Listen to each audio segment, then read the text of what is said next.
ಕಾಶಿಯಲ್ಲಿ ನೋಡಲೇಬೇಕಾದಂತಹ ಮತ್ತೊಂದು ದೇವಸ್ಥಾನ ಅಂದ್ರೆ ಪಿತಾಮಹೇಶ್ವರ ದೇವಸ್ಥಾನ. ಸ್ಕಾಂದ ಪುರಾಣದಲ್ಲಿ ಸ್ವತಃ ಕಾರ್ತಿಕೇಯನೇ ಈ ಸ್ವಯಂಭೂ ಲಿಂಗದ ಬಗ್ಗೆ ಹೇಳಿದ್ದಾನೆ ಅಂತ ಹೇಳಲಾಗುತ್ತೆ.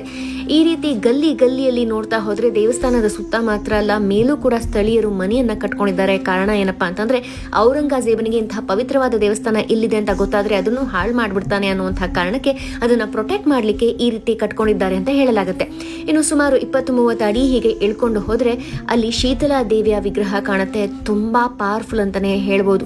ಹಾಗೆ ಅಲ್ಲಿ ಶೀತಲಾ ದೇವಿಯ ದರ್ಶನವನ್ನ ಪಡ್ಕೊಂಡು ಮುಂದೆ ಇನ್ನೂ ಸ್ವಲ್ಪ ಗಲ್ಲಿಗೆ ಬಂದ್ರೆ ನೀವು ನಿರೀಕ್ಷೆಗೂ ಮೀರಿದಂತಹ ಒಂದು ಅದ್ಭುತವನ್ನ ನೋಡಬಲ್ಲಿರಿ. ಈ ಒಂದು ಸಣ್ಣ ಕಿಂಡಿ ಏನು ಕಾಣ್ತಾ ಇದೆ, ಬಾವಿಯ ಹಾಗೆ ಏನು ಕಾಣ್ತಾ ಇದೆ, ಅದರ ಒಳಗಿಂದ ನೋಡಿದ್ರೆ 40 ಅಡಿ ಆಳದಲ್ಲಿ ಸ್ವಯಂಭೂ ಶಿವಲಿಂಗವನ್ನ ನೋಡಬಹುದು. ಈ ಸ್ವಯಂಭೂ ಶಿವಲಿಂಗದ ದರ್ಶನ ಪೂಜೆ ಮಾಡೋದ್ರಿಂದ 20 ತಲೆಮಾರಿಗೆ ಮುಕ್ತಿ ಸಿಗುತ್ತೆ ಅಂತ ಹೇಳಲಾಗುತ್ತೆ. ಹಾಗೆ ಇದರ ದೃಷ್ಟಿ ಎಷ್ಟೊಂದು ಪವರ್ಫುಲ್ ಅಂದ್ರೆ ನಾವು ಹೀಗೆ 40 ಅಡಿ ಮೇಲಿಂದ ಮಾತ್ರ ಅದರ ದರ್ಶನವನ್ನ ಪಡ್ಕೋಬಹುದು. ಶಿವರಾತ್ರಿ ಸೇರಿದಂತೆ ವರ್ಷದ 5 ದಿನ ಮಾತ್ರ ಈ ದೇವಸ್ಥಾನದ ನೇರ ದರ್ಶನವನ್ನ ನಾವು ಪಡ್ಕೋಬಹುದಾಗಿದೆ. ಇಲ್ಲಿನ ಎನರ್ಜಿ ಲೆವೆಲ್ ಅದ್ಭುತ.